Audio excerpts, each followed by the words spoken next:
So, it's another journey, another bundok na naman tayo guys. Ito yung first stop namin sa PNR Jollibee.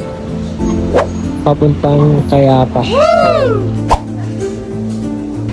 So, we are here at the municipal of the Kayapa.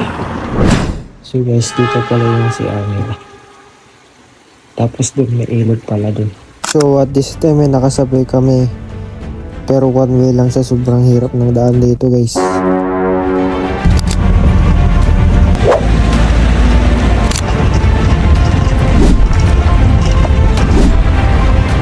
At may nakita kaming mini falls guys, sobrang cute.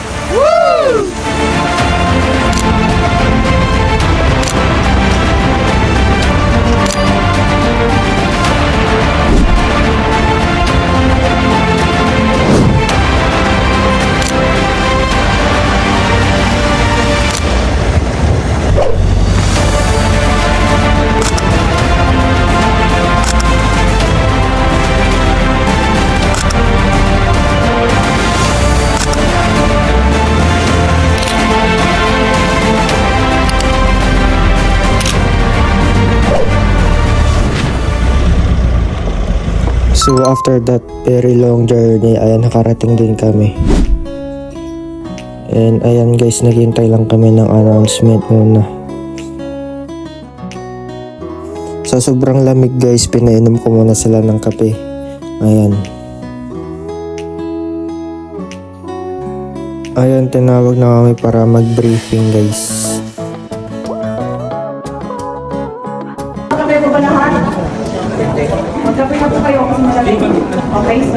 So after ng briefing guys, nilista ko muna yung mga pagkain nila bago kami aakyat.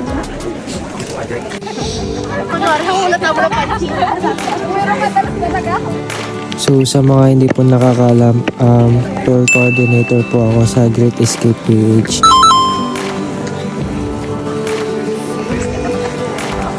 Amiran pa.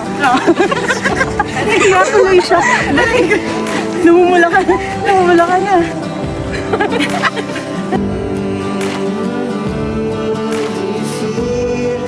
Bakit nga i-video ako? Sa mga gusto po mag-travel, punta lang po kayo dun sa page namin. Marami po kaming ino-offer po dun na mga places po. And meron din po kaming ino-offer na mga pang beginners, solo hikers, and pang tropa. Andito lang din po sa page namin po. Or pwede nyo po i-message guys para mas mabilis.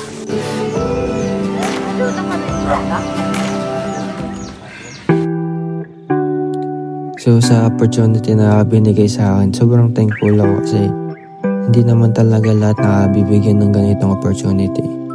And thankful din ako kasi nabigyan ako talagang very healthy na body para makaakyat sa mga ganitong lugar. Nakakapunta ako sa mga magagandang tanawin, bundok, kung saan saan. Kaya I'm very thankful to kay God. Lalo na kay Ma'am Bella. Very thankful ako sa kanya.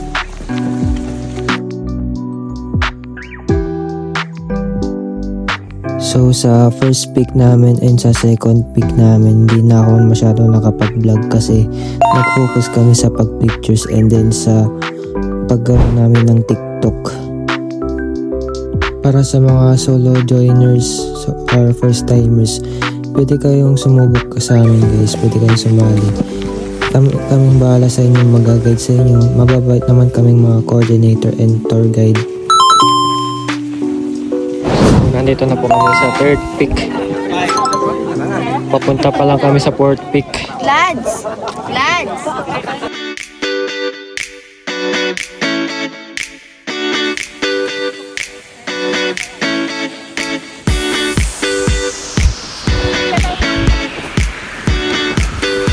We can do this. This is the last. The last and only. Call him. Tell him.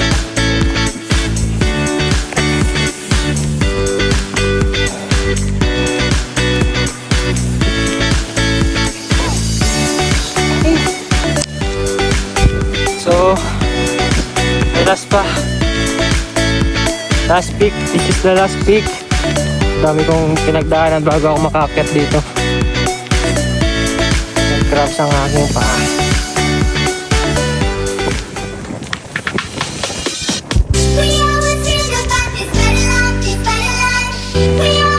Kapit na.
Okay guys,